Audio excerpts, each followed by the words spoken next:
ഇന്ന് ഞങ്ങളൊക്കെ ശ്രദ്ധിക്കാതെ പോകുന്ന ഒരു കാര്യമുണ്ട്. ഞാൻ എൻ്റെ വേലയേക്കണ ഉമ്മപെങ്ങന്മാരോട് പറയട്ടെ, ശ്രദ്ധിക്കാതെ പോകുന്ന കാര്യം എന്ന് പറഞ്ഞാൽ, എത്രയാണ് ഒരു ദിവസം നമ്മുടെ വീടുകളിൽ ആഹാര വസ്തുക്കളെ വേസ്റ്റ് ചെയ്യുന്നത്. ഞാനിത് വെറുതെ പറയല്ല.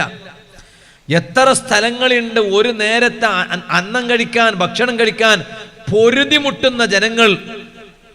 ഞങ്ങളെ ഈ കേരളത്തിലും ഞങ്ങളെ പരിസരങ്ങളിലൊന്നും ഞങ്ങൾക്ക് പരിചയമില്ലാത്തത് കൊണ്ടാണ്.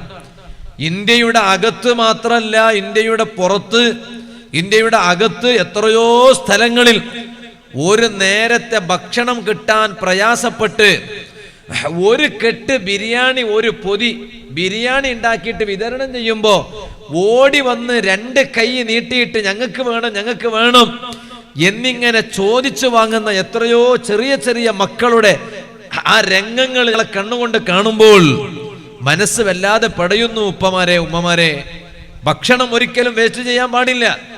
ചില സ്ത്രീകൾക്കൊക്കെ ഒരു സ്വഭാവമുണ്ട്, എത്രയാണോ ഒരു ദിവസം ആവശ്യമുള്ള ഭക്ഷണം അത്ര മാത്രമേ ഭക്ഷണം ഉണ്ടാക്കാവൂ. അമിതമായി ഉണ്ടാക്കി വെക്കരുത്. അത് പിന്നെ കേടായി പോയാൽ, ഞങ്ങളുടെ നാട്ടിലൊക്കെ പറയുന്നത് അത് പിന്നെ ബെടക്കായി എന്ന് പറഞ്ഞു, ബെടക്കായി പോയാൽ പിന്നെ അതിനെ കൊണ്ടുപോയി പിന്നെ ഡസ്റ്റ്ബിന്നിൽ വലിച്ചെറിയല, പിന്നെ അത് ഉപയോഗിക്കൂല. ഉപയോഗിക്കാൻ പറ്റുമോ? ഉപയോഗിച്ച് പിന്നെ വയറ് കേടാവും. ഇപ്പൊ ഭക്ഷണം മാത്രമേ കേടായിട്ടുള്ളൂ, ഇനിയിപ്പോ അത് കഴിച്ചാലോ വയറും കൂടി കേടാകും. അതുകൊണ്ട് പിന്നെ അത് പിന്നെ വലിച്ചെറിയലാണ്, തട്ടിക്കളയലാണ്. ആ ഭക്ഷണം വേസ്റ്റ് ചെയ്ത് കളയരുത്.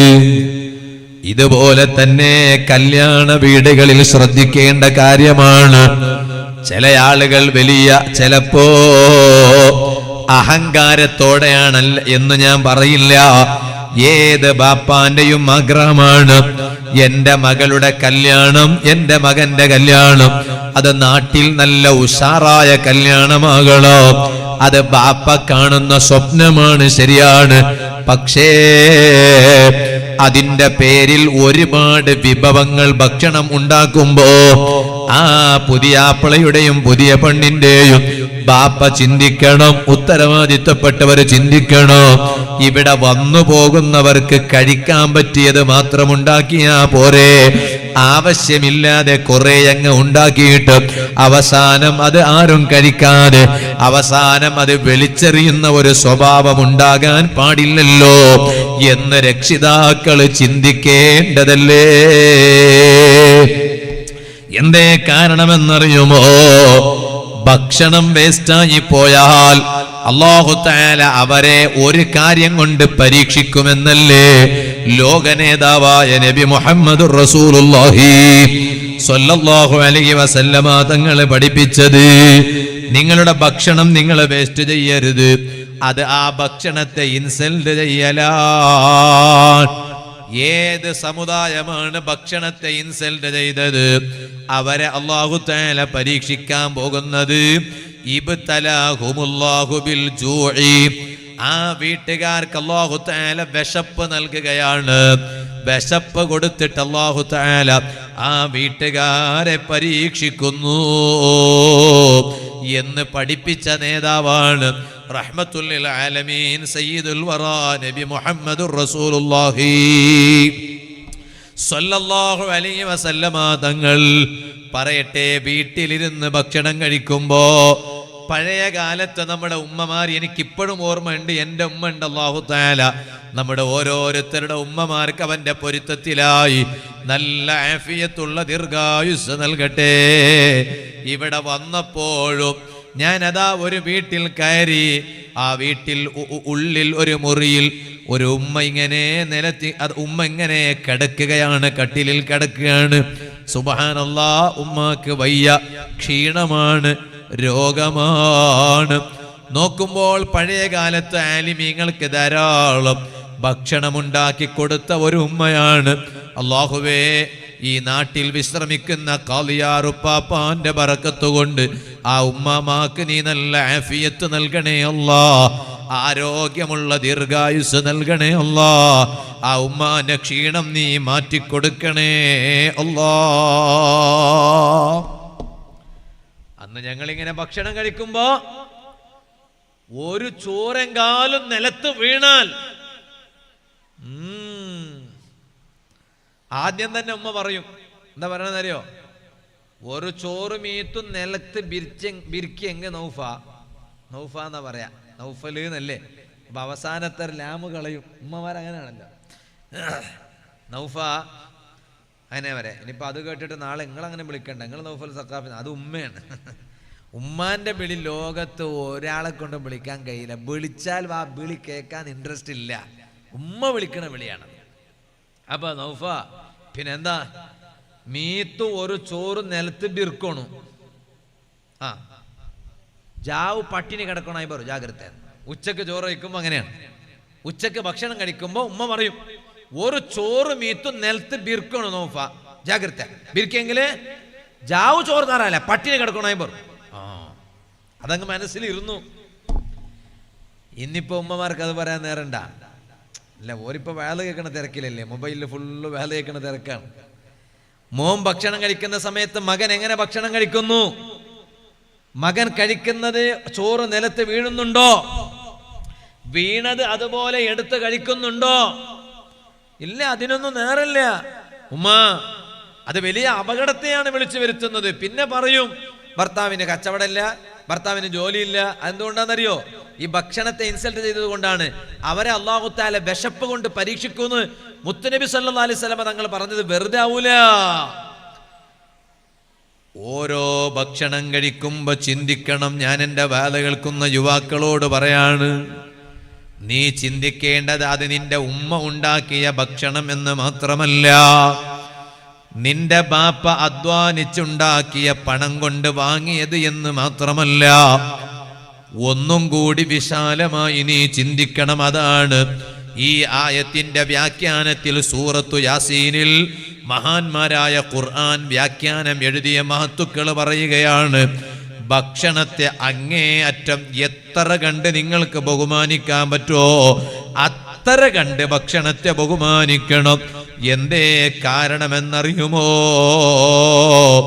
ഒരു ഭക്ഷണം നിങ്ങൾക്ക് മുന്നിൽ എത്തിക്കിട്ടിയാൽ, ഒരു ഉമ്മ നിങ്ങൾക്കൊരു സാമ ഉണ്ടാക്കിയിട്ട്, ഒരു ഇടിയപ്പം ഉണ്ടാക്കിയിട്ട് നിങ്ങളുടെ മേശപ്പുറത്ത് കൊണ്ടുവന്ന് വെച്ചാൽ, നിങ്ങളുടെ ഉമ്മ ഒരു ഇഡ്ഡലി ഉണ്ടാക്കി കൊണ്ടുവന്ന് വെച്ചാൽ, ഒരു ചപ്പാത്തി ഉണ്ടാക്കി കൊണ്ടുവന്ന് വെച്ചാൽ, ഒരു പിണ്ട ഉണ്ടാക്കി കൊണ്ടുവന്ന് വെച്ചാൽ, ഒരു ഗുളിയപ്പ ഉണ്ടാക്കി കൊണ്ടുവന്ന് വെച്ചാൽ, ഒരു പത്തിരി ഉണ്ടാക്കി കൊണ്ടുവന്ന് വെച്ചാൽ, മക്കളെ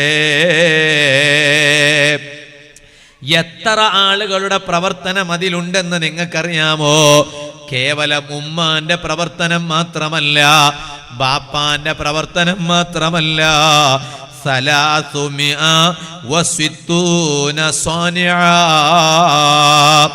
360 പേരുടെ അധ്വാനമാണ്.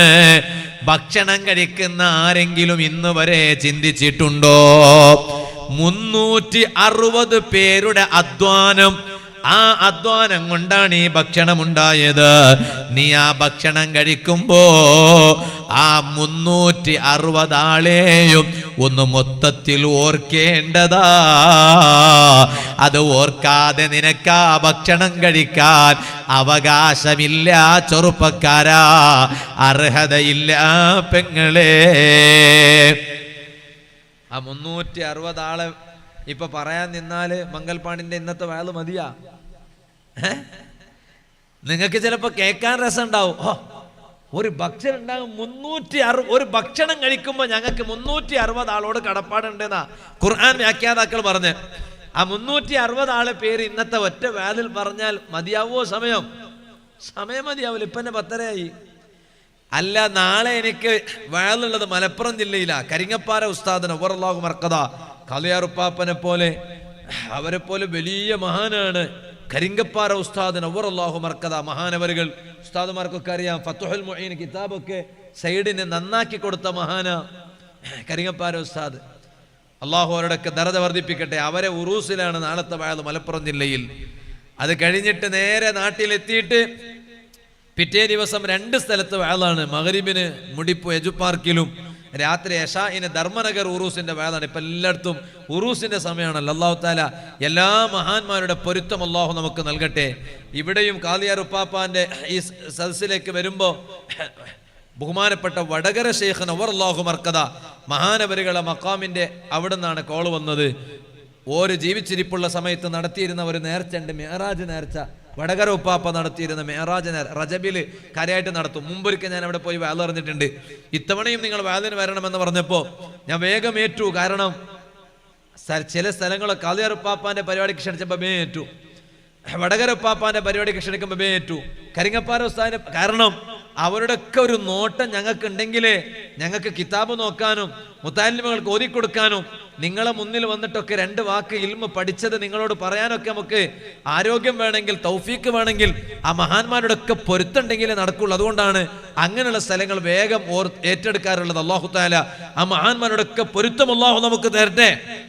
അപ്പോ ഇന്നത്തെ ഒറ്റ വാള് കൊണ്ടല്ല, ഒരു മാസത്തിന്റെ വാള് കൊണ്ട് ഈ 360 ആളെ കുറിച്ച് പറഞ്ഞു തീർക്കാൻ പറ്റൂല. എന്നാലും ഒന്നാമത്തെ ആളെ കുറിച്ച് പറയാതിരിക്കാൻ കഴിയില്ല. ചെറുപ്പക്കാരാ, നിന്റെ മേശപ്പുറത്ത് ഡൈനിങ് ടേബിളിന്റെ മുന്നിൽ നിന്റെ ഉമ്മ ഒരു പ്ലേറ്റ് ഭക്ഷണം കൊണ്ടുവന്ന് വെക്കുമ്പോ ബിസ്മി ഏതായാലും ചൊല്ലണം. ശരിയാണ്, ബിസ്മി ചൊല്ലിയിട്ടല്ലേ കഴിക്കുള്ളൂ. ഭക്ഷണം കഴിച്ച് കഴിഞ്ഞാൽ അൽഹംദുലില്ലാ പറയണം. അള്ളാനെ വിട്ടിട്ട് കളിയില്ല എന്ന് ഉറപ്പല്ലേ, അതവിടെ ഇരിക്കട്ടെ. ഞാൻ പറയുന്നത് അല്ലാഹുവിന്റെ അടിമകളിൽ തന്നെ ഒന്നാമതായിട്ട് 360 ആളുകളെ കൂട്ടത്തില് ഒന്നാമത്തെ ആളാരാണ്? അവ്വലുഹും മീകായിൽ അലൈഹിസ്സലാം. ഭക്ഷണം കഴിക്കുന്ന സമയത്ത് ഒരിക്കലും മറക്കാൻ പറ്റാത്ത ഒരു മലക്കാണ്. ആരാണ് ആ മലക്ക്? മീകായിൽ അലൈഹിസ്സലാമാണ്. എന്തേ മീകായിൽ അലൈഹിസ്സലാം ഈ ഭക്ഷണം ഉണ്ടാകാൻ ഒന്നാമത്തെ കാരണക്കാരൻ എന്ന് പറയാൻ കാരണം എന്തേ? പടച്ച റബ്ബിന്റെ ഖജനാവെന്ന് ഈ ഭക്ഷണം ഉണ്ടാക്കാനുള്ളതിന് മഴ പെയ്യിപ്പിച്ച് തന്നതാരാണ്? വെള്ളം ഇറക്കി തന്നതാരാണ്? അത് മലക്കുകളെ കൂട്ടത്തിൽ പ്രധാനപ്പെട്ട മലക്കായ മീകായിൽ അലൈഹിസ്സലാമാണ്. മീകായിൽ അലൈഹിസ്സലാമല്ലേ മഴ പെയ്യിപ്പിക്കുന്നത്? ആ പെയ്ത മഴവെള്ളം കൊണ്ടല്ലേ ഈ ധാന്യമുണ്ടായത്, ഈ കൃഷിയുണ്ടായത്, ഉണങ്ങിക്കിടക്കുന്ന ഭൂമി പച്ചപ്പിടിച്ചത്, അവിടെ അതാ വിത്തുപാകിയത്. അതുകൊണ്ടാണ് 360 കാരണക്കാരിൽ ഒന്നാമത്തെ കാരണക്കാരായ മീകായിൽ അലൈഹിസ്സലാമിനെ മറക്കാൻ കഴിയില്ല. ഇരിക്കട്ടെ, ഞാൻ പറഞ്ഞു വന്നത്, ഈ ഭക്ഷണത്തെ നിങ്ങൾ അപമാനിച്ചാൽ നിങ്ങൾ മീകായിൽ അലൈഹിസ്സലാമിനെ അപമാനിക്കൽ വരും, ഇൻസൾട്ട് ചെയ്യൽ വരും. അതുകൊണ്ടാണ് ഭക്ഷണത്തെ നിങ്ങൾ ബഹുമാനിക്കണം. പോരാ, പണ്ഡിതന്മാര് പറഞ്ഞില്ലേ, ഭക്ഷണം നിങ്ങൾ അപമാനിച്ചാൽ നിങ്ങളെ ക്ഷാമം പിടികൂടും കേട്ടോ. ഒരു ദിവസമല്ല, മറ്റൊരു ദിവസം നിങ്ങളെ ക്ഷാമം പിടികൂടും എന്ന് മഹാന്മാരായ പണ്ഡിതന്മാര് രേഖപ്പെടുത്തിയത് കാണാൻ കഴിയോ. ഇരിക്കട്ടെ, ഞാൻ ഇപ്പോൾ അതിലേക്ക് കടക്കുന്നില്ല. എന്നിട്ട് ഖുർആനിൽ അല്ലാഹു തആല പറയാണ്, ഈ ഭൂമിയിൽ അല്ലാഹു തആല എനിക്കും നിങ്ങൾക്കും ചെയ്തു തന്ന സൗകര്യത്തെ കുറിച്ച് സൂറത്തു യാസീനിൽ അല്ലാഹു തആല ഓരോന്ന് പറയാണ്. വജഅൽനാ ഫീഹാ ജന്നാത്തിൻ മിൻ നഖീലിൻ വഅനാബ്. ഈ ഭൂമിയിൽ നിങ്ങൾക്ക് ഈത്തപ്പഴത്തിന്റെ തോട്ടം ഞാൻ ഉണ്ടാക്കി തന്നില്ലേ? അപ്പൊ ഞങ്ങളുടെ നാട്ടിൽ നോക്കിയാൽ ചിലപ്പോൾ ഈത്തപ്പഴത്തിന്റെ തോട്ടം ഒന്നും കാണൂല. ഗൾഫിൽ പോയി നോക്ക്. ഇപ്പൊ ഞങ്ങളിങ്ങനെ ഈത്തപ്പഴത്തിന്റെ തോട്ടം ഉണ്ടാക്കി തന്നില്ലേന്ന് ഖുർആനിലില്ലേന്ന് ചോദിക്കുമ്പോൾ എല്ലാവരും ഇപ്പൊ അങ്ങോട്ടും ഇങ്ങോട്ടും നോക്കിയാല്, കുട്ടികളൊക്കെ നോക്കിയാല്, ഇവിടെ എവിടെ ഈത്തപ്പഴത്തിന്റെ തോട്ടം? ഈത്തപ്പഴത്തിന്റെ തോട്ടം ഒന്നും ഇവിടെ ഇല്ല. ബക്കറ്റുമായി സദസ്സിലേക്ക് വരും, എല്ലാവരും സഹകരിക്കുക. ഇൻഷാ അല്ലാഹ് അല്ലാഹു സഹായിക്കുന്ന സഹകരിക്കുന്ന എല്ലാ ആളുകൾക്കും അല്ലാഹു തആല വലിയ ബർക്കത്ത് ചെയ്യട്ടെ, വലിയ ഖൈർ നൽകട്ടെ, വലിയ സന്തോഷം നൽകട്ടെ. ഞാൻ പറഞ്ഞു തന്നത്, പക്ഷെ ഗൾഫ് നാടുകളിലൊക്കെ ചെന്ന് നോക്കും നിങ്ങൾ, ഫുള്ളായിട്ട് ഈത്തപ്പഴമാണ്. എത്ര സൈസ് ഈത്തപ്പഴാണ്! അജുവുണ്ട്, സുക്കരി വേറെ ഉണ്ട്. സുക്കരി ഈത്തപ്പഴല്ലേ? ഒന്ന് ഡ്രൈ ഫ്രൂട്ട്സിന്റെ കടയിലൊന്ന് കയറി അവിടെ പോയി ചെന്നാല് നോക്ക എത്ര ഈത്തപ്പഴുണ്ട്. ഓരോന്നിനും വ്യത്യസ്തമായ വിലയാണ്, നിലവില. ഇനിയിപ്പോ ഈത്തപ്പഴം ആർക്ക്? ഇറച്ചിയും കോഴിയും മന്തിയും മജ്ബൂസും ടിക്കയും അൽഫാമും സവായയും ബുക്കാരിയും സുബ്ഹാനല്ലാഹ്. അതായത് ഈത്തപ്പഴത്തിന്റെ കടയിലൊന്ന്, ഡ്രൈ ഫ്രൂട്ട്സിന്റെ കടയിലൊന്ന് കയറി നോക്കിയാൽ, ഞാനിപ്പോൾ അത് മാർക്കറ്റിംഗ് ചെയ്യാണെന്നൊന്നും പറയരുത് കേട്ടോ, ഞാൻ ഉള്ളത് പറയാം. അപ്പൊ അതിലേക്കൊന്ന് കയറി, എത്ര നമുന്ത ഈത്തപ്പഴ, അങ്ങനെയാണ് എൻ്റെ ഭാഷയിൽ പറയുന്നത്. നമുന്ത ഈത്തപ്പഴം, വെറൈറ്റി വെറൈറ്റി ഈത്തപ്പഴം. ഗൾഫ് നാടുകളിൽ ചെന്നാൽ ഈത്തപ്പഴത്തിന്റെ മരം കാണാം, തോട്ടം കാണാം. മദീനയിൽ പോയി നോക്കൂ നിങ്ങൾ, സൽമാനുൽ ഫാരിസി റളിയല്ലാഹു അൻഹുവിന്റെ ഈത്തപ്പഴത്തിന്റെ തോട്ടത്തിൽ കയറിയ എത്രയോ പുരുഷന്മാരും സ്ത്രീകൾ ഈ സദസ്സിലുണ്ടാവും. മദീനത്ത് പോയാൽ സൽമാനുൽ ഫാരിസി റളിയല്ലാഹു അൻഹു, മുത്തുനബി സല്ലല്ലാഹു അലൈഹി വസല്ലം തങ്ങൾ അവിടുത്തെ ശറഫാക്കപ്പെട്ട കൈ കൊണ്ട് ഈത്തപ്പഴത്തിന്റെ മരം അഥവാ ഈത്തപ്പന, അത് ആ ചടി നട്ടു പിടിപ്പിച്ച, ഇന്നും ആ പൊന്തി നിൽക്കുന്ന ഈത്തപ്പഴത്തിന്റെ മരം, മദീനയിൽ പോയാൽ അവിടെ പോകാൻ മറക്കരുത്. സൽമാനുൽ ഫാരിസി റളിയല്ലാഹു അൻഹുവിന്റെ തോട്ടം, ആ തോട്ടം വലിയ ബറക്കത്തുള്ള തോട്ടമാണ്. കാരണം അവിടെ കാണുന്ന ഈത്തപ്പഴത്തിന്റെ മരം അതൊക്കെ നട്ടുപിടിപ്പിച്ചത് ആരാണ്? സയ്യിദുനാ മുഹമ്മദുർ റസൂലുള്ളാഹി സ്വല്ലല്ലാഹു അലൈഹി വസല്ലം തങ്ങളാണ്. അപ്പോ ഭൂമിയിൽ ഞാൻ ഈത്തപ്പഴത്തിന്റെ മരമുണ്ടാക്കി. വഅനാബിൻ, മുന്തിരിയുടെ തോട്ടം ഞാൻ ഭൂമിയിൽ ഉണ്ടാക്കി.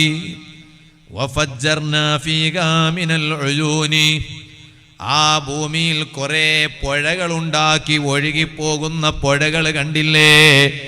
ഒഴുകിപ്പോകുന്ന പുഴകൾ കണ്ടില്ലേ? എന്തിനാണ് ഞാൻ ഈ വെള്ളവും ഈ വൃക്ഷവും അതുപോലെ ഈ ഫ്രൂട്ട്സുകളും പഴവർഗ്ഗങ്ങളെല്ലാം ഉണ്ടാക്കാൻ കാരണം? ലിയഅകുലൂ മിൻ സമരിഹി, അതിന്റെ പഴം അവർ കഴിക്കാനാണ്, ഫ്രൂട്ട്സ് കഴിക്കാനാണ്. വമാ അമിലതുഹു ഐദീഹിം, അവരുടെ കൈകൾ ഉണ്ടാക്കി വെച്ചതെല്ലാം അവർ കഴിക്കാനാണ്. കഴിച്ചാ മാത്രം പോരല്ലോ. ഓ ചെറുപ്പക്കാരാ, ഈ മംഗൾപാടിയിലെ യുവാക്കളോട് എനിക്ക് വേറെ ഒരു മഹാന്റെയും ചരിത്രം പറയേണ്ട ആവശ്യമില്ലല്ലോ. എന്റെ വാല കേൾക്കുന്ന സഹോദരിമാരെ, ഈ മംഗൾപാടിയിലെ നിങ്ങളോട് എനിക്കൊരു മഹാനെ കുറിച്ചും വാല പറയേണ്ടതില്ലല്ലോ.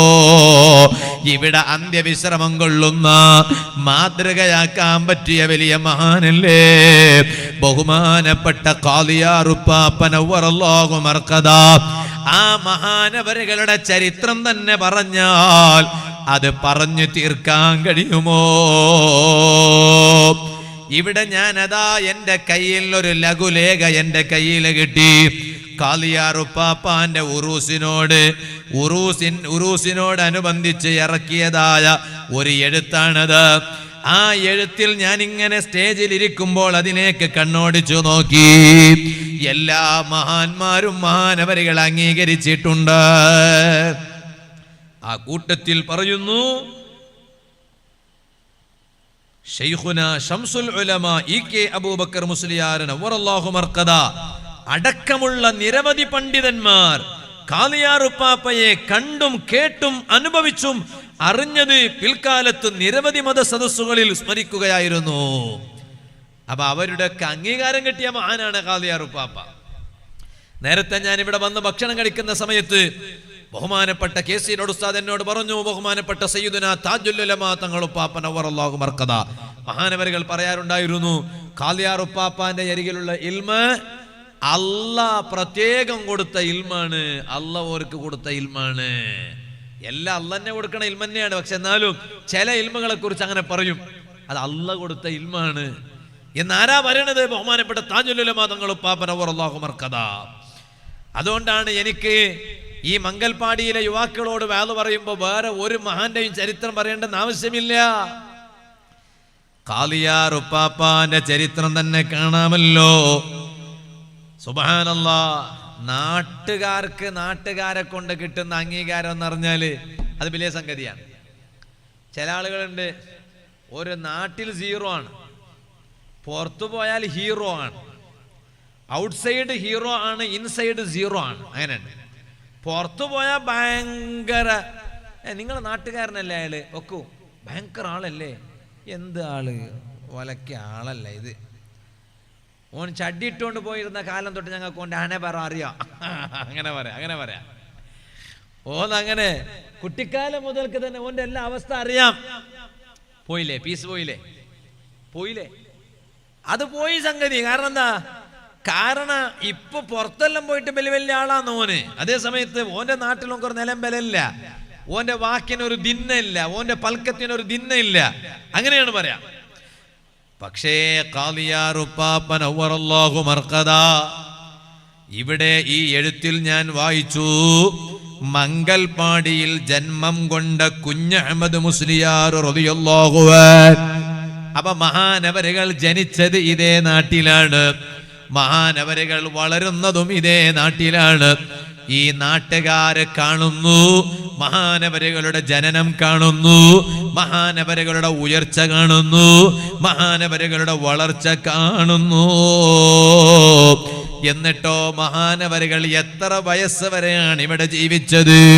ചരിത്രത്തിൽ കാണാം, മഹാനവരുകളുടെ ചരിത്രത്തിലാണ് കാണുന്നത് 80 വയസ്സ് വരെ മഹാനവരുകൾ ഇവിടെ ജീവിച്ചല്ലോ.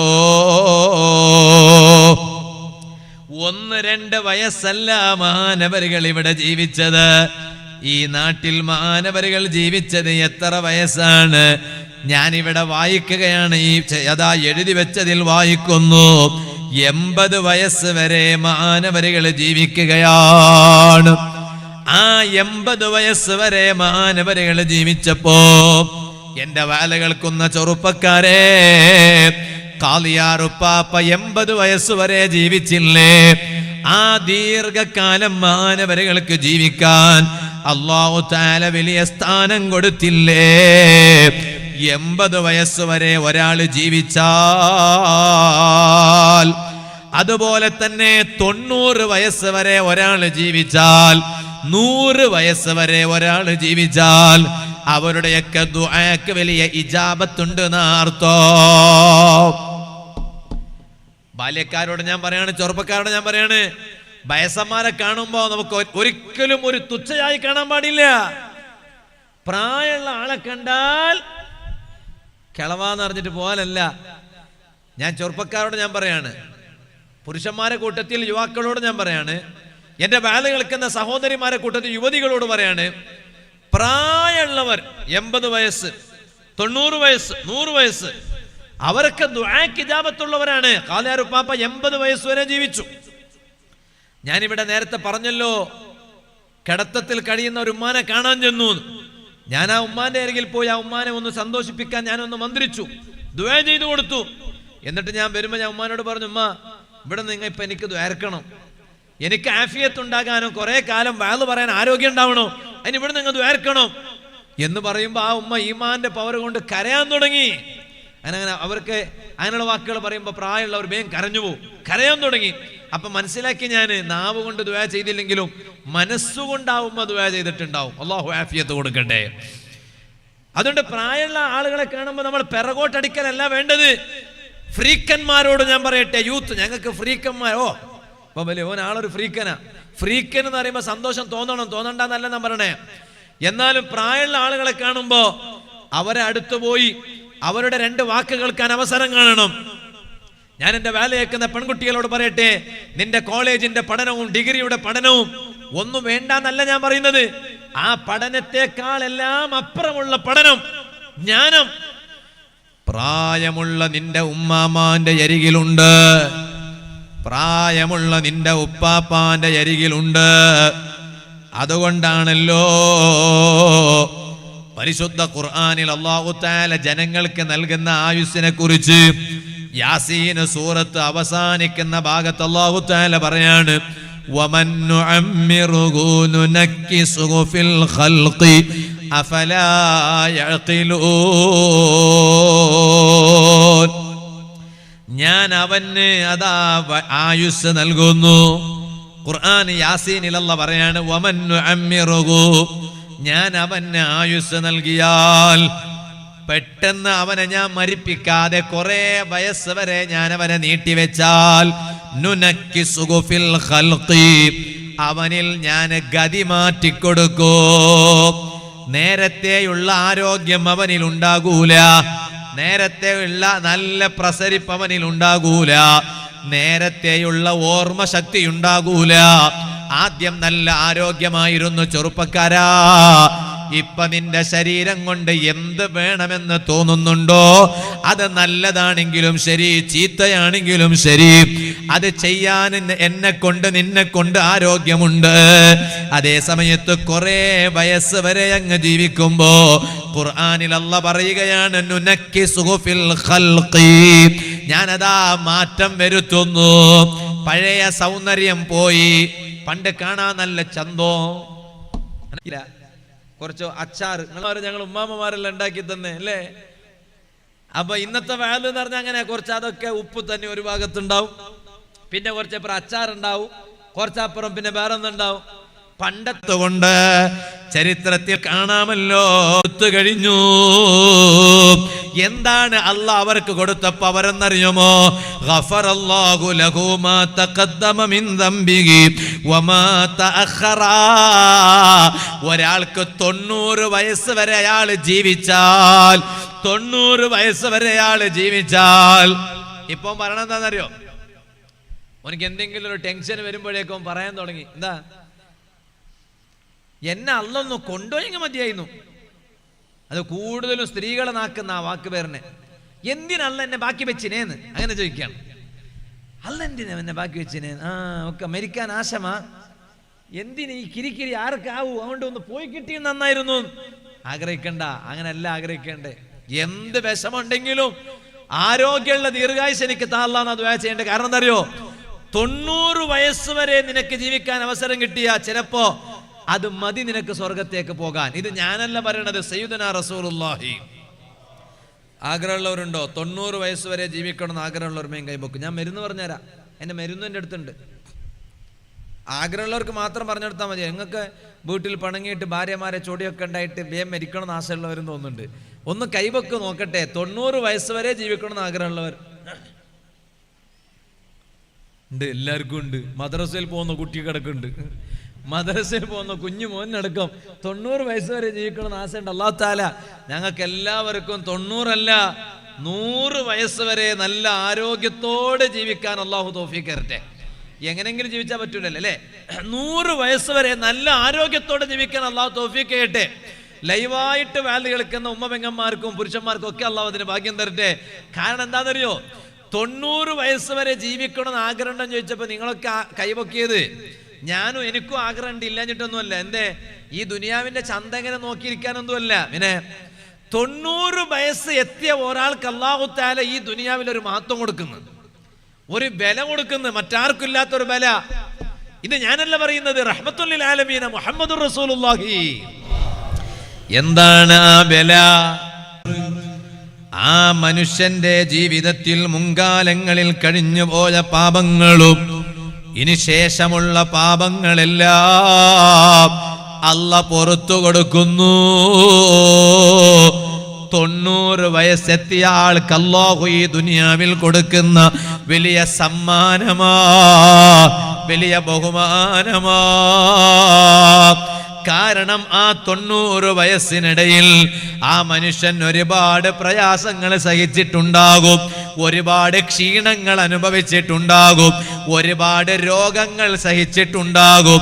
അതിനെല്ലാം അല്ലാഹു ഓരോ പ്രതിഫലം അങ്ങ് കൊടുത്ത് കൊടുത്ത് കൊടുത്ത് 90 വയസ്സ് വരെ എത്തുമ്പോ അല്ലാഹ് ആ മനുഷ്യന്റെ മുൻകാലങ്ങളിൽ വന്നുപോയ പാപവും ശേഷം വരാനുള്ള പാപങ്ങളെല്ലാം അല്ലാഹ് പുറത്തു കൊടുക്കുന്നു.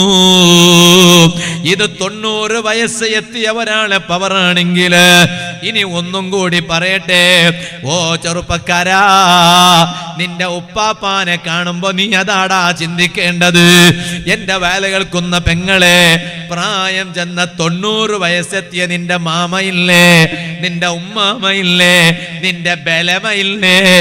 ആ നിന്റെ മാമാനെ കാണുമ്പോ, ആ നിന്റെ ബലമാനെ കാണുമ്പോ നീ ചിന്തിക്കണം, പടച്ച റബ്ബേ, ഞാനിപ്പോ ഡിഗ്രിക്ക് പഠിക്കുന്ന പെൺകുട്ടിയാണല്ലോ, +1-ലും +2-ലും പഠിക്കുന്നവളാണല്ലോ. എന്റെ ബലമക്ക് നീ 90 വയസ്സ് വരെ ജീവിക്കാൻ അവസരം കൊടുത്തില്ലേ? എന്റെ മാമക്ക് നീ 90 വയസ്സ് വരെ ജീവിക്കാൻ അവസരം കൊടുത്തില്ലേ? അതുവരെ നീ എന്നെ ബാക്കി വെക്കുമോ നിനക്കറിയില്ലല്ലോ. അതുവരെ എന്നെ നീ ബാക്കി വെക്കുമോ എന്നറിയില്ലല്ലോ. എന്റെ മാമക്ക് നീ 90 വയസ്സ് കൊടുത്തത് വരെ എനിക്കും അതുപോലത്തെ വയസ്സ് വരെ നീ നിലനിർത്തണേ അല്ലാ. കാരണം 90 എത്തിയാൽ അല്ലാഹ് അവരെ പാപം പൊറുത്തു എന്ന് മാത്രമല്ല, ഇനി 100 വയസ്സ് വരെ ജീവിച്ചാലോ. വെറുതല്ല ഇത് പറയുന്നത്. ചില ആളുകളെ കുറിച്ചിട്ട് പറയില്ലേ 100 വയസ്സ് വരെ ജീവിച്ചിരുന്നു എന്ന് പറയില്ലേ.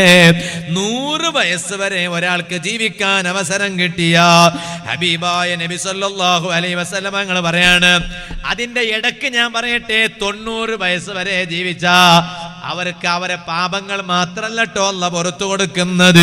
വശുഫിഅ ഫീ അഹ്ലി ബൈതിഹി. 90 വയസ്സുള്ള ആളുകള് അവരെ വീട്ടുകാർക്ക് വേണ്ടി റബ്ബിനോട് ദുആ ചെയ്താൽ ആ റബ്ബ് വേഗം സ്വീകരിക്കുന്ന നബി മുഹമ്മദ് റസൂലുള്ളാഹി.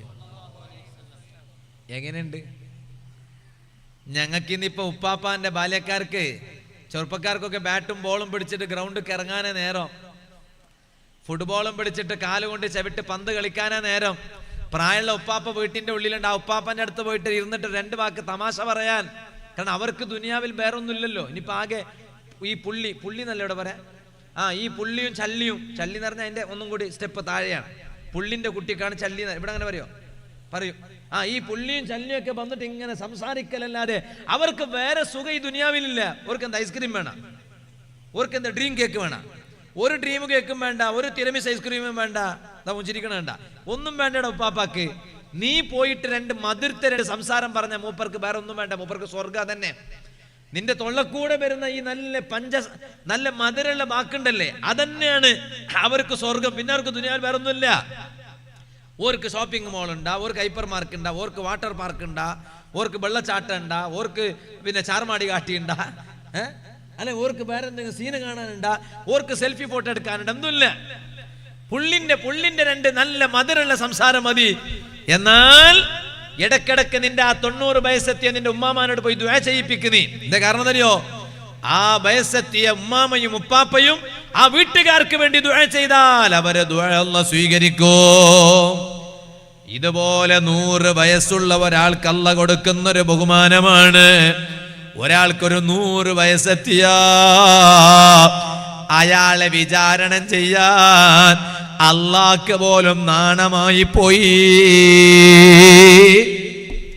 100 വയസ്സ് വരെ ജീവിച്ചിട്ടൊരാൾ മരിച്ചാൽ അത്രയും കാലം ജീവിച്ചിട്ട് മരിച്ച അയാളെ വിചാരണം ചെയ്യാൻ ആഖിറത്തിൽ അല്ലാഹ് ചോദ്യം ചെയ്യാൻ അല്ലാഹ്ക്ക് പോലും നാണമുണ്ടായിപ്പോയി. അതാണ് പ്രായമുള്ള ആളുകൾക്ക് അല്ലാഹു തആല കൊടുക്കുന്ന വലിയ പവർ. ഇരിക്കട്ടെ, ഞാനിപ്പോൾ അതിലേക്ക് കടക്കുന്നില്ല. ഈ എല്ലാ അനുഗ്രഹങ്ങൾ തന്നിട്ട് അല്ലാഹ് എന്നോടും നിങ്ങളോടും അല്ലാഹു തആല ചോദിക്കുകയാണ്, ഓ മനുഷ്യ, അഫലാ യഷ്കുറൂൻ. അല്ലാഹ് തന്നത് എല്ലാം നീ ഇവിടെ കഴിച്ചിട്ട് ജീവിക്കുകയല്ലേ? നിനക്കൊരു റബ്ബിനോട് നന്ദി കാണിച്ചുകൂടെ? റബ്ബിനോട് നന്ദി കാണിച്ചുകൂടെ? നിങ്ങളൊന്ന് ആലോചിച്ചു നോക്കേ. പഴയ കാലത്ത് വീട്ടിലൊരു അസുഖം വന്നാൽ, ഇന്നത്തെ പനി ഇന്ന് മാത്ര, പണ്ട് പനി ഉണ്ടായിട്ടില്ലേ? പനിയുണ്ട്, ജലദോഷമുണ്ട്, കഫക്കെട്ടുണ്ട്, എല്ലാം ഉണ്ട്. ഇന്ന് പനി വന്നാ കുട്ടീനെ എടുത്തിട്ട് നേരെ ഓടിട്ടായി. എവിടേക്ക്? ഒന്ന് മിണ്ടി കുറച്ച് വേഗം സംസാരിക്കുക. 11:30 വരെ കൊണ്ടുപോയി കൂടെ? 11:30 നിഷാ, 11:30ക്ക് ഞാൻ നിർത്തും നിഷാ. അങ്ങനെ എന്നും നിങ്ങൾക്ക് വാളുള്ളതല്ലേ, നാളെയും കേൾക്കണം. നാളെ ബഹുമാനപ്പെട്ട ശൈഖുന പേരോട് ഉസ്താദാണ്. അള്ളാഹു ആഫിയത്തുള്ള ദീർഘായുസ്സ് കൊടുക്കട്ടെ. അള്ളാഹു തആല ഉസ്താദിനൊക്കെ അള്ളാഹു നല്ല കാവൽ കൊടുക്കട്ടെ. അപ്പോൾ ഇൻഷാ അല്ലാഹ് അപ്പോൾ ഉസ്താദിൻ്റെ വേളാണ്. അപ്പോൾ അതുകൊണ്ട് 11:30ക്ക് ഞാൻ നിർത്തും. അതുവരെ നിങ്ങൾ ഇരുന്ന് തരൂലേ? ഇൻഷാ അല്ലാഹ്, അള്ളാഹു തൗഫീഖ് ചെയ്യട്ടെ. അപ്പോൾ ഞാൻ പറഞ്ഞത് പണ്ട് അങ്ങനെയാണ്, ഇന്നങ്ങനെയാണ്. എടുത്ത് കൊണ്ടുപോയിട്ടായി, എവിടേക്ക്? ഹോസ്പിറ്റലിൽ കൊണ്ടുപോയിട്ടായി. പറയലെങ്ങനെയാണെന്ന് അറിയോ? എന്തൊരുള്ള ബാബ ഹോസ്പിറ്റലിൽ പോയി നോക്കും, എല്ലാം ബുർക്കെട്ട പെണ്ണുങ്ങ മേലെ ബാബ ഞങ്ങളങ്ങമേ ഹോസ്പിറ്റലിൽ. അത് വെറുതെ പറയാം. അത് ബുർക്കെട്ട പെണ്ണുങ്ങ എടുത്ത് കാണുന്നതുകൊണ്ടാണ് നമ്മളാളുകൾ എന്നെ കൂടുതൽ വരുന്നത്. വെറുതെ അസുഖം എല്ലാവർക്കും ഉണ്ട്, ഞമ്മൾക്ക് മാത്രമൊന്നുമല്ല. പക്ഷേ എന്തെങ്കിലും ആയ ഉടനെ നമ്മൾ കൊണ്ടുപോയിട്ടായി ഹോസ്പിറ്റലിലേക്ക്. ചെറിയ ഒരു പനി കിടാവുക്ക് പനി പണ്ടില്ലേ, കുട്ടിയും ബേ പറഞ്ഞില്ലേ, ഭർത്താവിനെ വിളിക്കും ഭാര്യ, എവിടെല്ലേ ನಾನಿಂಜ ഓർമ്മൊത്തുല്ലടി നിങ്ങത്തിൽ ബേ ബറു കിടാവുക്ക് പണി വന്നോണ്ടുണ്ടല്ലേ ഒന്ന് കുട്ടിയും പോണില്ലേ ഹോസ്പിറ്റലിൽ കുറച്ചൊരു പനി അതിപ്പോ വൈകുന്നേരമാകുമ്പോഴേക്ക് തീരുന്ന പണിയാ അത്ര വലിയ പനിയൊന്നുമില്ല എന്നാലും പണ്ട് മക്കൾക്ക് കഫായി ജലദോഷ അതിനൊക്കെ പരിഹാരം മനമദ്ദു എന്ന് പറഞ്ഞിട്ടൊന്നുണ്ടായിരുന്നു മനമദ്ദു വീട്ടിലെ മരുന്ന് അല്ലേ ഞങ്ങളുടെ നാട്ടിലൊരു ഒരു പച്ച ഇതുണ്ട് അതിനെന്താ നിങ്ങൾ ഇവിടെ പറയാൻ നിൽക്കാറില്ല സാമ്പർവള്ളി സാമ്പർവള്ളിയാ സാമ്പ്രാണി ആ കഫ ഇറക്കാനല്ല ഞങ്ങളുടെ നാട്ടിൽ സാമ്പ്രാണി അങ്ങനെ മകളുടെ എന്താ മോന്നാ അപ്പൊ അതാണ് അപ്പൊ ആ സാധനം അതിപ്പോ ഇങ്ങനെ കുട്ടികൾക്ക് അതൊക്കെ ഇങ്ങനെ കൊടുത്താൽ കഫ അങ്ങ് ഇറങ്ങും സിറപ്പ് ഹോസ്പിറ്റലിൽ കൊണ്ടുപോകണ്ടെന്നല്ലിട്ട് ഞാൻ പറയണേ ചികിത്സിക്കണം ഞാൻ പറയണേ ചികിത്സന്റെ ഒരു രൂപമാണ് വീട്ടിലെ മരുന്ന് പണ്ടത്തെ ഉമ്മമാർക്കെല്ലാം അത് ഉണ്ടാക്കാൻ അറിഞ്ഞു ഇന്നത്തെ ഉമ്മമാർക്ക് മൈനസ് പ്ലസ് അതായത് കഫ ഉണ്ടാക്കുന്ന സാധനം എന്തൊക്കെ അതുണ്ടാക്കാൻ അറിയും മൈനസ് എല്ലാം ഒരു ചിക്കനല്ല മുച്ചത് മൈനസ് ഈ മൈനസ് കഴിച്ചിട്ട് കഫ ഉണ്ടെങ്കിൽ കഫ ഇറക്കുന്നത് എങ്ങനെയാണെന്ന് അറിയില്ല അപ്പോഴേക്ക് സിറപ്പ് കൊണ്ടുവന്നു ആന്റിബയോട്ടിക് കൊടുത്തിട്ടായി ഞാൻ പറഞ്ഞു തന്നത് ആ സമയത്ത് അവരങ്ങനെയല്ലല്ലോ അവരെന്ത് ചെയ്തു ഇങ്ങോട്ട് നോക്കി അവരെന്ത് ചെയ്തു അവർ ആ കഫ ഇറക്കണതൊക്കെ ഉപയോഗിച്ചു എന്തൊക്കെ പരിഹാരം ക്ഷീരബല പണ്ടൊക്കെ ഗ്യാസ്ട്രിക് വയറുവേദന എന്തെങ്കിലും വന്നാൽ ക്ഷീരബല കൊണ്ടുവന്നിട്ടായി ആയുർവേദിക്കിന്റെ ക്ഷീരബല ഇന്ന് ആർക്ക് ക്ഷീരബല ഒരു ക്ഷീരബലവും ഇല്ല ക്ഷീരബല തുപ്പമില്ല വെള്ളത്തിൽ കലക്കലും ഇല്ല ഒന്നുമില്ല പണ്ടത്തെ എല്ലാം പിന്നെ പ്രസവമെല്ലാം കഴിഞ്ഞാൽ പെണ്ണുങ്ങൾക്ക് അറിയില്ലേ ഇവിടെ എൻ്റെ ഉമ്മ പെങ്ങന്മാർ വേലയൊക്കെ ഉണ്ടല്ലോ പെണ്ണുങ്ങൾക്ക് അറിയാലോ പണ്ടൊക്കെ പ്രസവിച്ച് കഴിഞ്ഞാൽ വയറിന്റെ അസ്വസ്ഥത ഒക്കെ ഉണ്ടാവുമ്പോൾ ക്ഷീരബല അല്ലേ ചേരെ ക്ഷീരബല ഉണ്ടാവുന്നത് അതാണ് പണ്ടങ്ങനെ ഇതെവിടെ പോയി ഇന്നും ഇല്ലേ ഞങ്ങളെ വീട്ടിന്റെ ഉള്ളിലൊരു സാധനം ഉണ്ട് ഞങ്ങൾ സുർക്കാന്നറിയും സുർക്കാന്നറിയില്ലേ അതിനിവിടെ എന്താ പറയാ സുർക്ക അതന്നെ എന്തേ വെനഗർ അത് പറഞ്ഞാൽ ഇപ്പൊ എല്ലാവർക്കും വെനഗർ അതുകൊണ്ടാണ് ബഹുമാനപ്പെട്ട സയ്യിദന അബൂ പിന്നെ മുആവിയ റളിയല്ലാഹു അൻഹുവിന്റെ സദസ്സില് കുറെ ആളുകൾ ഇങ്ങനെ ചുമക്കാൻ തുടങ്ങി മുആവിയ റളിയല്ലാഹു അൻഹു ഇങ്ങനെ സദസ്സിലിരിക്കുക ആ സദസ്സിലുണ്ട് കുറെ ആൾ ചുമക്കാൻ തുടങ്ങിയപ്പോ മുആവിയ റളിയല്ലാഹു അൻഹു പറഞ്ഞു എന്താ എല്ലാവർക്കും ഒരു ചുമ ഉണ്ടല്ലേ മനുഷ്യന്മാരെ ആക്കിയിട്ടൊരു ചുമ ഉണ്ട് അത് വേറെ അങ്ങനെ ഉണ്ടല്ലേ എന്ന് കാണുമ്പോ എല്ലാവരും അത് ഓനെ ഒന്ന് ഇൻസൾട്ട് ചെയ്യല പലതരത്തിലാ ഇൻസൾട്ട് അപ്പൊ മനുഷ്യന്മാരെ ആക്കിയിട്ടൊരു ചുമ ഉണ്ട് അതല്ല അത് ഓരോ തന്നെ വേണ്ടാന്ന് വെച്ചാൽ തീരുന്ന വിഷയമുള്ളൂ അത് ഇതങ്ങനല്ല ഇതിങ്ങനെ വല്ലാതെ ചുമ ഇങ്ങനെ കൂടി മുആവിയ റളിയല്ലാഹു അൻഹുവിന്റെ സദസ്സിൽ എല്ലാവരും ചുമക്കാൻ തുടങ്ങിയപ്പോ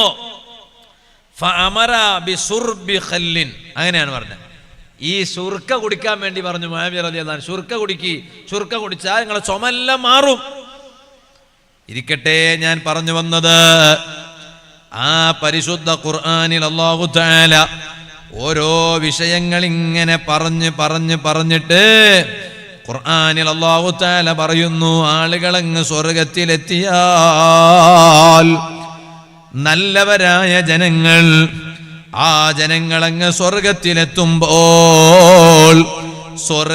സ്വർഗത്തിലെത്തിയാൽ അവർ വല്ലാത്ത തിരക്കിലായി പോയി വല്ലാത്ത തിരക്കിലാണ് സ്വർഗത്തിലെത്തിയ ആളുകൾക്ക് ഫ്രീ ടൈം ഉണ്ടാകൂല അവർക്ക് വല്ലാത്ത തിരക്കാണ് അതാണ് ഞാൻ എൻ്റെ ഇന്നത്തെ വാലിന്റെ തുടക്കത്തിൽ ഓതി കേൾപ്പിച്ച ആയത്ത് ഇന്ന അസ്ഹാബൽ ജന്നത്തിൽ യൗമ ഫീ ശുഗ്ലിൻ ഫാകിഹൂൻ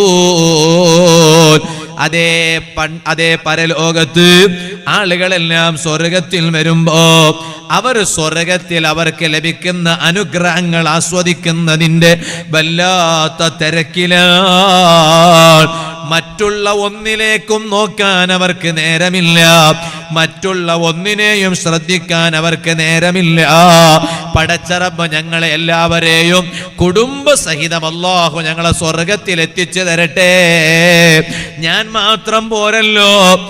മാത്രം പോരാ സ്വർഗത്തില് എന്റെ ഭാര്യ സ്വർഗത്തിലെത്തണമല്ലോ നിങ്ങളുടെ ഭാര്യമാര് നിങ്ങളോടൊപ്പം സ്വർഗത്തിലെത്തണം എന്റെ മക്കൾ എന്റെ കൂടെ സ്വർഗത്തിൽ വരണം ഓ മംഗൾപാടി സദസ്സിൽ ഇരുന്ന് വേല കേൾക്കുന്ന പുരുഷന്മാരെ ഉമ്മമാരെ നിങ്ങളുടെ മക്കളും നിങ്ങളോടൊപ്പം സ്വർഗത്തിൽ വരണം അല്ലാഹു നമുക്കതിന് തൗഫീഖ് ചെയ്യട്ടെ കാരണം നമ്മുടെ കൂടെ ഒറ്റപ്പെടുമ്പോ ഇല്ല. ഒരാള് കൂടെയുണ്ടെങ്കിൽ ഞാൻ ഒറ്റക്കല്ല എന്ന തോന്നലുണ്ടാകും. മറ്റുള്ളവരാര് കൂടെ ഉണ്ടെങ്കിലും കാര്യമില്ല, കൂട്ടുകാരുണ്ടെങ്കിലും കാര്യമില്ല.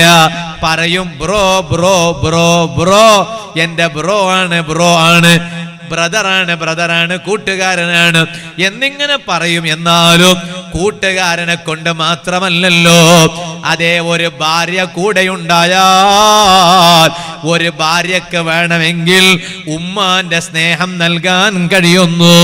ഒരു ഭാര്യക്ക് വേണമെങ്കിൽ ഭർത്താവിന്റെ സ്നേഹം, ബാപ്പാന്റെ സ്നേഹം നൽകാൻ കഴിയുന്നു. ഒരു ഭാര്യക്ക് ഭാര്യന്റെ സ്നേഹം നൽകാൻ കഴിയുന്നു. ഒരു ഭാര്യക്ക് മക്കളെ സ്നേഹം നൽകാൻ കഴിയുന്നു. ഇങ്ങനെ അല്ലാഹു തആല എല്ലാവർക്കും നൽകാൻ പറ്റിയ സ്നേഹം നമ്മുടെ ഭാര്യമാരിൽ അല്ലാഹു തആല പടച്ചിട്ടുണ്ട്. ആ ഭാര്യ കൂടെയുണ്ടെന്ന് തോന്നിയാൽ പിന്നെ ഒരിക്കലും ഞാൻ ഒറ്റപ്പെട്ടവനല്ല. മറ്റുള്ളവരാര് കൂടെ ഉണ്ടെങ്കിലും കാര്യമില്ല. ഉമ്മാന്റെ മഹത്വം വേറെയാണ്. അത് ഇന്ന് ഞാൻ പറയില്ല, എത്രയോ വേലകളിൽ പറഞ്ഞിട്ടുണ്ട്.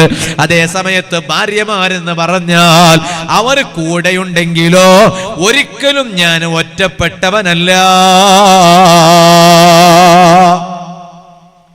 അതിനല്ലേ നമ്മളിങ്ങനെ ഒറ്റപ്പെട്ടു പോകുമ്പോ അല്ലേ ബേജാറല്ലേ?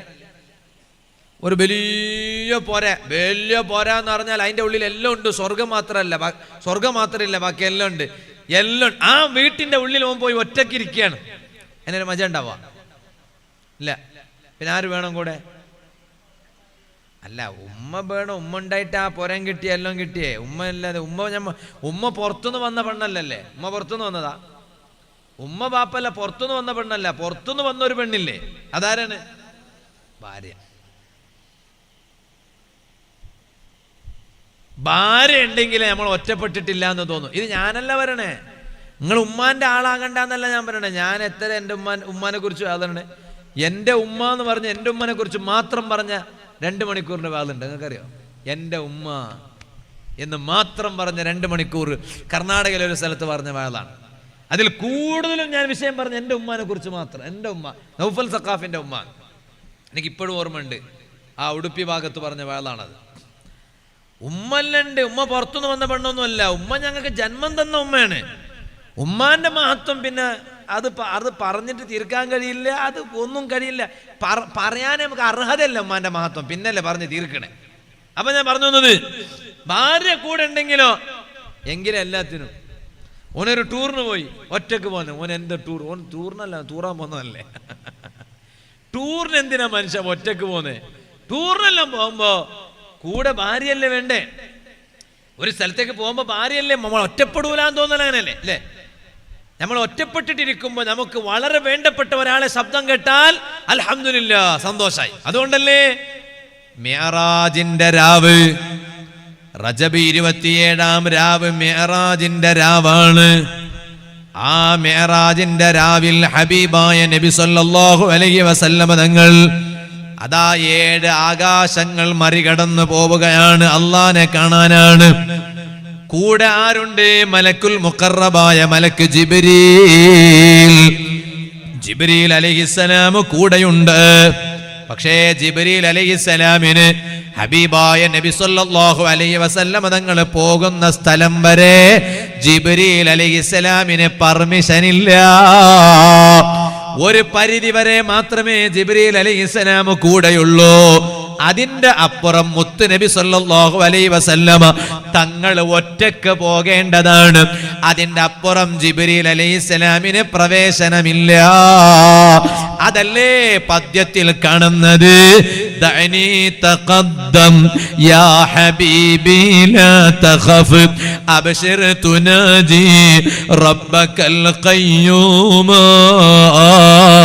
സ്വല്ലു അലൈഹി വസല്ലിമു തസ്ലീമാ. ആ സ്ഥലം വരെ എത്തിയപ്പോ ജിബ്രീൽ അലൈഹിസ്സലാം ഹബീബായ നബി സല്ലല്ലാഹു അലൈഹി വസല്ലമ തങ്ങളോട് പറഞ്ഞില്ലേ, ദഅനി നബിയേ, എന്നെ തങ്ങൾ ഒഴിവാക്കണം, ഇനി തങ്ങളെ കൂടെ ഞാൻ വരില്ല. തഖദ്ദം തഖദ്ദം തങ്ങളങ്ങ് പൊയ്ക്കോളൂ നബിയേ യാ ഹബീബി ഓ എൻ്റെ ഹബീബായ നബിയേ സല്ലല്ലാഹു അലൈഹി വസല്ലം തങ്ങളങ്ങ് പൊയ്ക്കോളൂ നബിയേ ലാ തഖഫ് അപ്പുറം പോകുമ്പോ തങ്ങൾ ഒറ്റക്കാണെന്ന് കരുതിയിട്ട് തങ്ങൾ പേടിക്കേണ്ടതില്ല അവിടെ പോയിട്ട് അബ്ശിർ തുനാജി റബ്ബക്കൽ ഖയ്യൂമ സന്തോഷിക്കൂ നബിയേ ഒറ്റക്ക് പോകുന്നതിലൊരു മജണ്ട് എന്തേ കാരണം അവിടെ പോയാൽ കിട്ടുന്ന നേട്ടം എന്താണ് ബിരിയാണി അല്ലല്ലോ നെയ്ച്ചോറല്ലല്ലോ മറ്റു ഭക്ഷണങ്ങളല്ലല്ലോ യജമാനനായ റബ്ബിനെ കാണുകയല്ലേ ആ റബ്ബിനോട് സംഭാഷണം നടത്തുകയല്ലേ ജിബ്രീൽ അലൈഹിസ്സലാം സമാധാനിപ്പിച്ചു പറഞ്ഞേക്കാണ് എന്നാലും ഒറ്റക്കല്ലേ അതിന്റെ അപ്പുറം പോകുന്നത് ഒറ്റക്ക് പോകുമ്പോൾ ഒരു ബേജാറുണ്ടാവാറുണ്ടല്ലോ ആ ഒറ്റക്ക് അതിനപ്പുറം ഒറ്റക്ക് പോകുമ്പോ ഉപ്പമാര് പഠിക്കണം എന്റെ വാല കേൾക്കുന്ന മറക്കപ്പുറത്തിരിക്കുന്ന ഉമ്മമാരെ പഠിക്കണം യുവാക്കള് പഠിക്കണം യുവതികള് പഠിക്കണം ഇമാമിങ്ങള് ഖുർആനിന് വ്യാഖ്യാനം പറഞ്ഞപ്പോ മഹാന്മാര് സൂറത്തു യാസീനിന്റെ വ്യാഖ്യാനത്തിൽ എഴുതി വെച്ചിട്ടുണ്ട് അവിടെ ഹബീബായ നബി സല്ലല്ലാഹു അലൈഹി വസല്ലം തങ്ങള് ഒറ്റക്കല്ല എന്ന് വരുത്തി തീർക്കാൻ അല്ലാഹു മുത്ത് നബി സല്ലല്ലാഹു അലൈഹി വസല്ലം തങ്ങളെ സമാധാനിപ്പിച്ചത് എങ്ങനെയാണെന്നറിയുമോ ഒരു സ്വഹാബിയുടെ സൗണ്ട് പോലോത്ത ഒരു ശബ്ദം കേൾപ്പിച്ചു കൊടുത്തു ജിബ്രീൽ അലൈഹിസ്സലാം ഇല്ലാതെ ഇനി അതിനപ്പുറം ഒറ്റക്ക് പോവുകയാണല്ലോ അപ്പോഴും നബിയെ തങ്ങൾ ഒറ്റക്കല്ല തങ്ങളെ സന്തോഷിപ്പിക്കാൻ തങ്ങളെ കൂടെ ഒരാളുണ്ടെന്ന് തോന്നിപ്പിക്കാൻ ഒരു സ്വഹാബിയുടെ ശബ്ദം പോലോത്ത ഒരു ശബ്ദം ഹബീബായ തങ്ങൾക്ക് കേൾപ്പിച്ചു കൊടുത്തു ആ സ്വഹാബി ആരാണെന്നറിയുമോ ചെറുപ്പക്കാരെ ഖദ് ഫാസ സിദ്ദീഖും ബിതസ്ദീഖിൻ ലഹു വബിൽ ഉറൂജി സിദ്ഖു വഫാ അഗ്ലഹു ഏത് സമയത്തും ഹബീബായ നബി സല്ലല്ലാഹു അലൈഹി വസല്ലമ തങ്ങളെ കൂടെ ഉണ്ടായിരുന്ന ഒരു സ്വഹാബി ഇല്ലേ ആരാ പറയുങ്ങള് തങ്ങളെ കൂടെ ഒരാളില്ലേ പറയും മനുഷ്യന്മാരെ അബൂബക്കറിനെ സിദ്ദീഖ് റളിയല്ലാഹു അൻഹു തങ്ങളെ സൗണ്ട് പോലോത്ത ഒരു സൗണ്ട് ഹബീബായ തങ്ങൾക്കങ്ങ് കേൾപ്പിച്ചു കൊടുത്തപ്പോ തങ്ങൾക്ക് എന്റെ കൂടെ സിദ്ദീഖ് ഉണ്ടല്ലോ ജീവിതകാലം മുഴുവനും എന്റെ കൂട്ടുകാരനായി എന്റെ കൂടെയുള്ള ഇരിപ്പുകാരനായി എന്റെ എല്ലാമായ എന്റെ സിദ്ദീഖ് ഉണ്ടല്ലോ എന്ന് കരുതിയിട്ട് മുത്തുനബി സല്ലല്ലാഹു അലൈഹി വസല്ലമ തങ്ങളെ സന്തോഷിക്കുന്നു.